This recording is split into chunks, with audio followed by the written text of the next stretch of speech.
You're watching Act TV. Guess what? This Saturday, January 15th, is the deadline to sign up for the Affordable Care Act. Have you seen that reported out there or on U.S. mainstream or corporate media? No, because Big Pharma doesn't like the ACA, and all your mainstream news is brought to you by ads for Xeljanz. I mean, literally, who knew that so many people had severe plaque psoriasis? I had no idea. I particularly like the irony of the news media outlets fear mongering you and scaring the pants off you for 45 minutes straight, and then having, you suggesting that you ask your doctor if Lunesta is right for you. Of course, you need a sleep aid. After the nonstop reporting on widespread crop failures and environmental collapse. Oh, no, wait, they don't actually report on widespread crop failures and environmental collapse. We just talked about that. Anyway, Saturday, January 15th is the deadline to sign up for the ACA. You still have time. Plus, say goodbye to surprise bankruptcy after visiting the dermatologist. There is a new surprise medical bill rules taking effect this month. And in additional health news, the Supreme Court is poised to rule on vaccine mandates. Laura Packard, executive director of healthcarevoter.org and the host of Care Talk right here on ACT TV, is here to discuss all this and more. Laura, thanks for joining me today. Thanks for having me. I'm so glad to see you, and thank you so much for waiting. We had to cover everything that was going wrong in the mainstream media. Well, also, while we were waiting, the Supreme Court ruled on vaccines. They have ruled, and they ruled that on the OSHA case, that large employers cannot, that OSHA can't make large employers insist that their employees either be vaccinated or regular testing. So OSHA they can cannot. Testing too, huh? Wow. Yeah. So the vax or test mandate that OSHA had in place for large employers, the Supreme Court says that is not okay.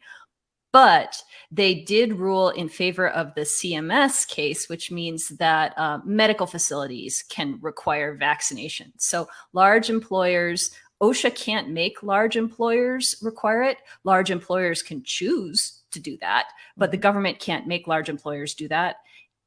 But they can make medical facilities require vaccination. Okay, so on what basis did they decide this? Because they seem to be splitting hairs based on, if you're a medical facility, you can have a federal government mandate. And if you're a private facility, you can't have a government mandate. But then if you're a private facility, you can mandate it yourself. What can you break down sort of the legal?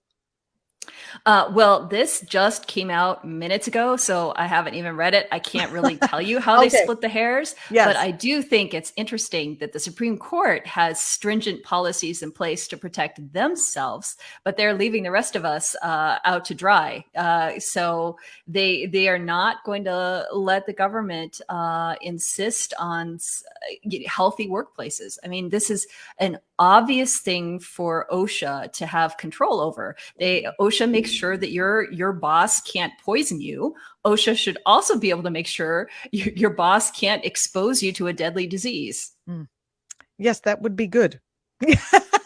Oh my goodness. Well, I guess we're going to be hearing a lot about that in the coming days and all of that. I mean, maybe we'll check in with our Supreme Court reporter about how it seems to bring to mind the Hobby Lobby decisions about how you can and cannot, a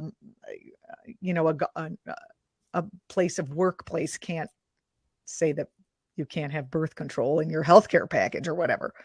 Mm-hmm. Well, this is a radical right-wing court, and they are picking and choosing the kinds of things that they support or not, and then they're just fudging the legal piece to get to the point that they want to get to. So it's like Bush v. Gore all over again. They know the outcome they want, and they do not care about the laws in the way of that. Well, let's talk about some good news that just happened. The surprise bill. Is it called the surprise bill? I mean, talk about what happened. I was very happy to read that I won't be going to as I said in the opening, the dermatologist and getting a $7,000 bill for removal of a spot that I didn't expect. I thought it would be $290, $14 copay or something like that. Well, surprise medical billing is often what happens when you go to the emergency room and so on, and the doctors that you see are not covered by your insurance company. So this is something that happens when your insurance doesn't cover something that you thought your insurance should cover. So accidents, ambulances, ER visits, that all of a sudden you get socked with a huge bill because I just had this happen. You're in anesthesia. You're under your anesthesiologist put you under, and you didn't have the chance to ask them, "Hey, do you take my insurance?" Yeah, that's what they told me when I was going to give birth. Make sure when you get to the hospital, if you have to have anesthesia, you ask them if they take your insurance. I'm like, won't I be giving birth? Do I have? I have literally. They told me, the birther, not birther, but the birth giving person to stop the process to make sure this guy is taking my copay. It's insane. Yeah. Hold up. Wait, I'm about to have this baby, but first, baby, hold on. I have to get my paperwork in order. Otherwise, you got to go back in. I mean, what the hell? I'll have to waddle over to Methodist and get, see if they're, it's crazy. It's insane. So this fix to surprise medical billing, it passed about a year ago, a little bit over a year ago now. And the reason why it was so hard to get passed is because hedge funds and private equity firms make so much money off of surprise bills. Ooh. So there was a lot of money fighting against a solution. Can you draw the line? Like, how do they do that? What's the mechanism that they're making money? Well, more and more small doctors' practices and so on, especially during this pandemic, people have sold out, have gotten bought, and private equity firms see a great opportunity to profit from our broken healthcare system. So they are buying up more and more small doctors' practices and so on. And sometimes what they will do is they won't even contract with anybody for health insurance. And then everything they do is surprise billing, because with surprise billing, they can charge whatever they want. And then they go after you legally to pay it. But won't they lose like the entire clientele of the doctor at some point after that? Or are they just kind of vampiring out the practice?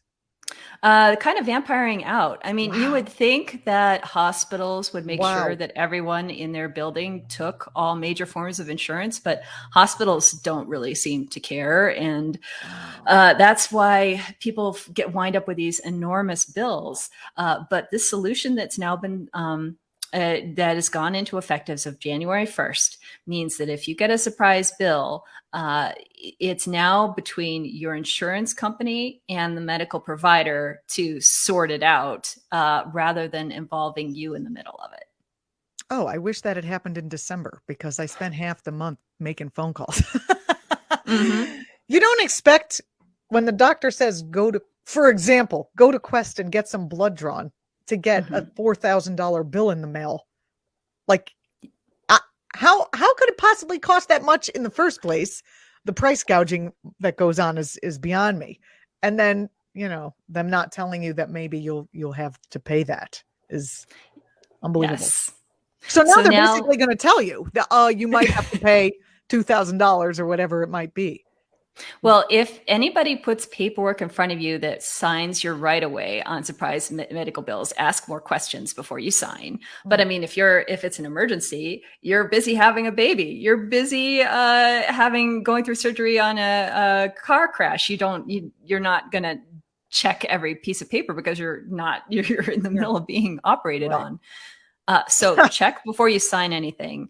And if you get a medical bill, CMS now has a website and a hotline that you can go to report those surprise medical bills. Who can we thank for the passage of this bill that says... Yeah, it was a bill. It's a bill. Yeah.